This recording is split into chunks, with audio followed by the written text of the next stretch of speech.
Boom boom ba-dum ba-dum ba-dum. This is the fucking news! Here we are, the glorious weekend. We just had our end of year work piss up, and in standard form, I blacked out and remember nothing other than finger banging one of the lads' mouth holes. Good times had all round, no doubt. But that's not what you're here for. You're here for the news. Riot Games are looking to move past League of Legends and broaden the universe with a bunch of new games across multiple genres. Fighting games, card games, management simulators, and first-person shooters. Now, I'm not a fan of League of Legends, mostly because I don't know the scene very well and I prefer Dota's gameplay. But I think this is a pretty cool move on their part. While we're talking about Riot, it looks like they're paying out a massive $10 million here to settle their gender discrimination lawsuit from last year. Split between around 1,000 women employed since November 2014. Not that 10 mil's that much when you pulled in 1.4 bill last year though, is it? A US congressman, Duncan Hunter, pinched some money out of his campaign fund. Allegedly a few $100,000 for sweet holidays and funding his life of luxury, including a $1,300 Steam bill. I'd love to know what games he got, but I bet he's just a microtransaction cuck and he blew it all on fuck all. Humble Monthly has become Humble Choice as of this month. No longer do you drop $12 for 3 games and then some surprise rando ones. They now announce all 10 plus games in a bundle and you get to choose the 9 that you want. It's still a good way to get a bunch of games on the cheap and maybe find something you like that you wouldn't normally buy. And, well, it goes to charity, right? So, a highly realistic simulation game called I Am Jesus Christ is coming. Highly realistic. No release date yet, but this may rival I Am Bread for realism, I think. Perform up to 30 miracles, baptize people for superpowers, and fight Satan. Really, it looks like an awful VR game, and be warned you might die for 3 days at some point, but you'll come back.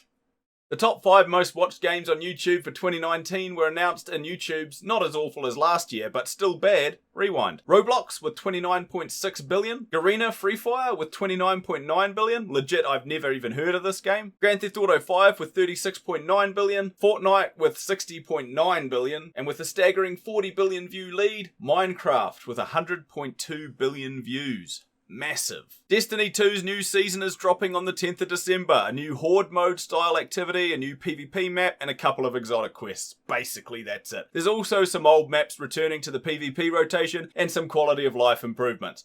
There really isn't a lot to it, and I don't see it keeping people's engagement for very long. Genuinely, if this came out as a weekly update, I'd be like, oh wow, what a big week, nice, this is pretty good. But as a seasonal update, it's just not enough, man. There seems to be a heavy focus on Eververse overhauls, which literally no one gives a shit about. Grand Theft Auto Online's Diamond Casino Heist is dropping on December 12th and is being touted as the game's most complex operation ever. With a diverse range of opportunities for setup and prep missions that shape your plan of attack with multiple paths of approach and constantly changing security measures. It all sounds a little bit too good to be true to me, but it has piqued my interest. It may be time for me to venture back to Los Santos.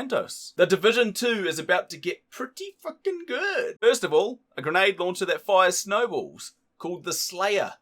And a Santa hat, yes please. But the real kicker here is that they are introducing a hardcore mode with permadeath. I'm expecting some brutal trolling from the community, just watching teammates die and lose everything in front of them. Should I res them? Nah, get fucked. Awesome. Rune 2's publisher Ragnarok is suing Human Head Studios for abandoning the game. Less for abandoning the game and more for being complete dogs. They stopped communicating in the weeks leading into the launch, then they announced they were closing down 3 days prior to Rune 2 coming out, then the game launched and the next day they closed down. But then they reopened that very same day, acquired by Bethesda. Just be transparent about your dealings. Holy shit, that's just a dick move. And to make it worse, they're holding on to assets from Rune 2 and refuse to give them over, which is the real reason they're being sued. If this is all true, I hope Bethesda just drop them entirely and wash their hands of the mess. Unless this is Bethesda's doing. Shady practice nonetheless. Call of Duty dropped its first seasonal update and basically pissed everyone off. They removed Gun Game and they removed Shoot House 24/7. Crash is a good new 24/7 map, so that's okay, but no Gun Game replacement in sight? Fuck that.